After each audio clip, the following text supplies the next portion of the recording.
Serafina Vale had learned, over 3 years of marriage, how to disappear in a crowded room. It was not a skill she was born with.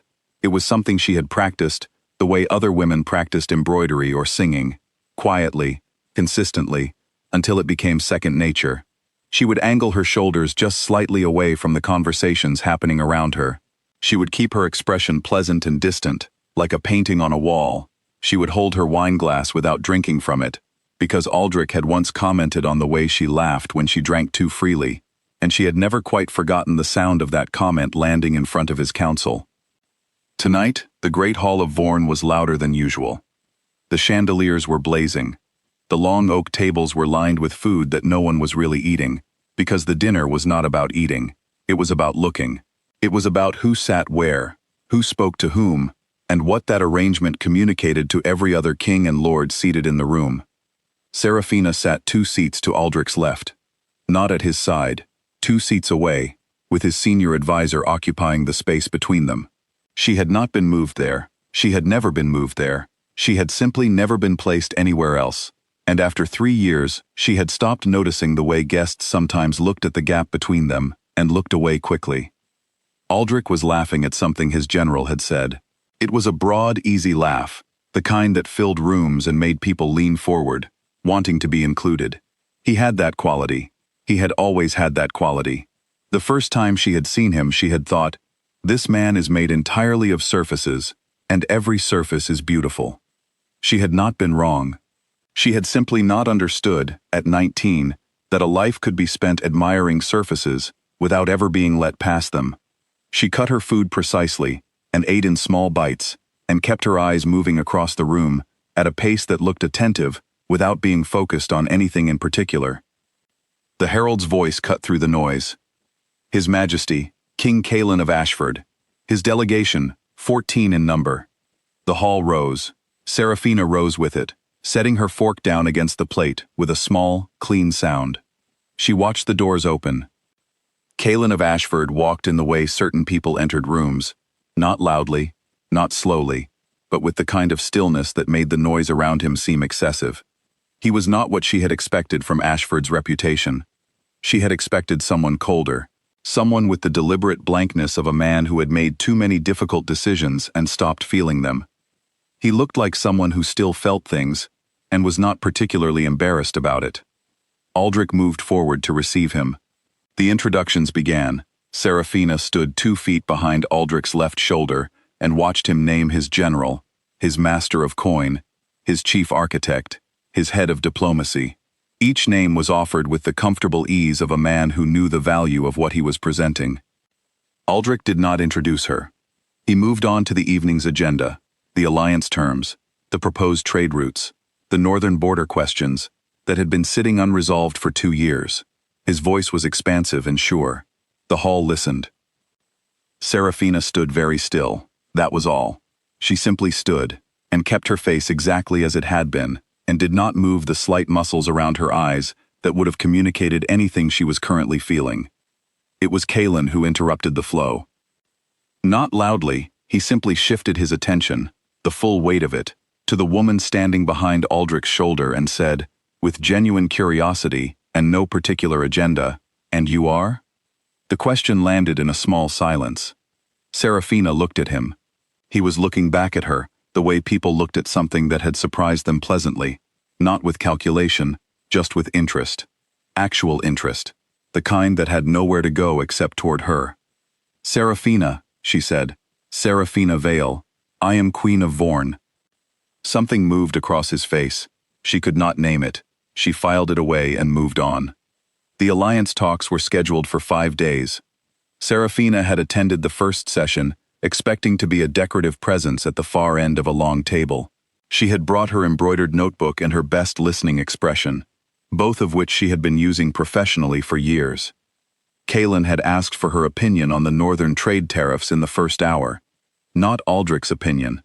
Hers, directly, with the calm assumption of someone who did not think it was unusual to ask a queen what she thought about the things happening in her own kingdom. Aldrich's advisor had blinked. Aldrich himself had continued looking at the maps. Serafina had set down her pen, looked at the figures on the table, and spoken for 4 minutes about the effect of the current tariff structure on the Eastern farming families, whose income she had personally tracked for 2 years, because someone had to. When she finished, Kalen had said, "I disagree with the conclusion, but not the reasoning," and then he had explained why, carefully and without condescension, and then he had waited. She had pushed back. He had listened. She did not know what to do with any of it.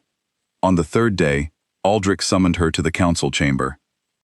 She arrived to find him seated at the head of the table with 4 of his advisors arranged around him, and he looked at her posture for a long moment and said, in a mild, corrective tone, that she had been standing with her shoulders curved again, and that it reflected poorly on the court, when the queen looked tired in formal settings.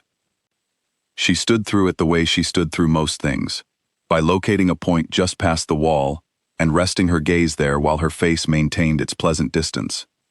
She did not see Kalen in the doorway until she turned to leave. He had not announced himself.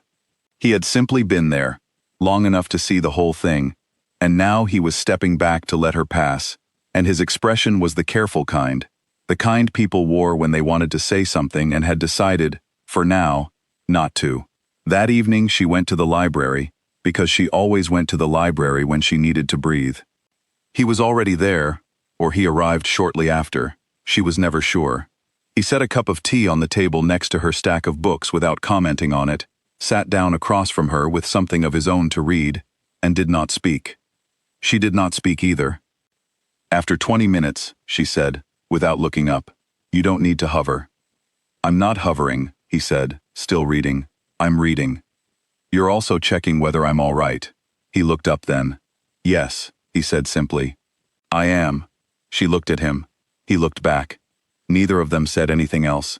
After a while she picked up her book again, and he picked up his, and they stayed like that until the fire burned low. The banquet on the 4th night was the worst of it. The hall was full and warm, and there was music from the far end, and everyone was eating and drinking and performing the pleasant looseness of people who were almost done with something difficult and could see the end of it from where they stood. Aldrich had been drinking since the afternoon session. It was not obvious to everyone. Serafina could tell, because she had been reading the specific temperature of his moods for 3 years, and she knew every degree of it. She had placed herself near the end of the table, at enough distance that the evening might pass without incident. It did not pass without incident. He said it halfway through the 3rd course, in the voice of a man making a casual joke, the particular casual that required an audience to land properly. He said something about heirs, and the waiting, and the mystery of why some women seemed decorative rather than functional, and the hall caught the shape of it a half-second before the words fully arrived, and some people laughed, and some people looked at their plates, and one person at the far end coughed. Serafina set down her fork. She picked up her wine. She took one sip, she put it down. Her hands were steady. The table was long and she was at the far end of it, and she had a very clear view of Kalen, seated across from the space Aldrich occupied, and she watched him not laugh, which was different from the others who did not laugh, because the others were embarrassed or uncomfortable, and Kalen was neither. He was simply watching, with an expression that was very still and very clear, and then he looked at her, and she looked at him, and it lasted 1 second, maybe less, and then she looked away. She excused herself, before her face decided to do something she had not given it permission to do. In the corridor, she stood against the cold stone wall and breathed. She pressed the heels of her hands flat against the stone and felt how cold it was, how solid, how thoroughly indifferent to everything happening on the other side of it. She stayed like that for a while. Something in her chest was moving along a line that had been forming for a very long time, and she was beginning to understand that she was not going to be able to stop it. She found him on the east terrace after midnight. She had not been looking for him. She told herself this, and it was almost true. He was alone, leaning against the stone railing with his arms crossed and his face turned toward the dark, and he heard her coming and did not turn around until she was standing next to him. He did not seem surprised. He also did not seem pleased in a way that suggested he had been waiting, which she would have found unbearable. He simply looked at her the way he always looked at her, like she was a person who had arrived in a place he was, and that was sufficient. They talked for a long time. She talked about what she loved about Vorn, the eastern valleys she had ridden through as a child, before her father's house fell, before everything became about managing the distance between herself and disaster. She talked about the farmers whose names she knew, and the council members who found it amusing that she knew them. She talked for longer than she had talked in one sitting in years, and somewhere inside a long sentence, she noticed that she had stopped being careful, and she did not go back. He talked about Ashford. He talked about the choices he had made when he was young and certain about things, and the ones he had made more recently when he was less certain but more honest about it. He did not frame his mistakes as lessons. He framed them as things he had done, and then he was quiet, and that was all. She said after a long pause, "I don't know why you keep finding me in corners." "I don't think you're someone who belongs in corners," he said. "I think you've spent a long time being put there." She looked at him. "You deserve to be someone's first word," he said, not their afterthought. He was not performing it. He was not trying to win her. He meant it the way people meant things. They had decided privately, and were simply saying aloud, because it was true. She stayed quiet for a long moment. She was deciding whether to believe it. She had already decided. Aldrich found them in the corridor the next afternoon. It was nothing. They were walking from the Eastern Records room, and she was mid-sentence, and her hands were moving the way they moved when she was actually interested in what she was saying, and her face was open in a way that Aldrich had never once caused in 3 years of standing next to her. He went very still. She did not see him at first. When she did, she stopped speaking, and her hands came to rest, and her face moved back to its practiced distance, and she watched something cross his face that she recognized. The particular expression of a man who had left something unattended for too long, and was now framing it as an intrusion rather than a neglect. He said something sharp and possessive, in the voice of someone who wanted the words to land on Kaylin. They landed on her. She let them sit there for a moment.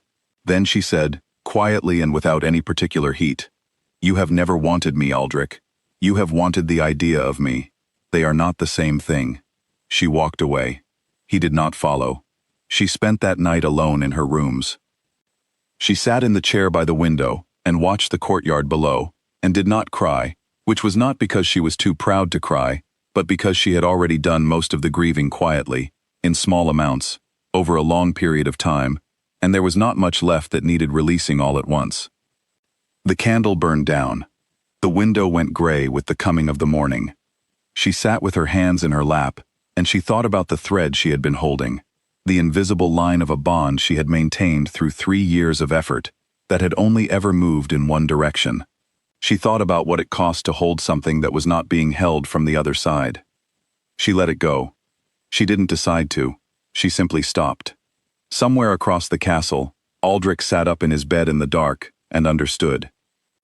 The Ashford delegation prepared to leave the following morning. Serafina was in the courtyard when the horses were brought out and the bags were loaded. She was not there for any particular reason she could name. She was simply there, the way she had started to be places lately, choosing them, quietly, without asking permission. Kaylin found her near the far wall. He did not ask her to come with him. He was not that kind of man, and she was grateful for it, because she would have found it unbearable to be wanted the wrong way twice in one lifetime. He said, "Whatever you decide next, I hope you decide it for yourself." She looked at him. "I already have," she said. He nodded. He did not press for details. He understood that the details were hers. She watched the delegation ride through the gate. She stood in the courtyard with the morning light coming in flat and gold across the stones, and she breathed the cold air, and she did not feel empty the way she had been afraid she would feel.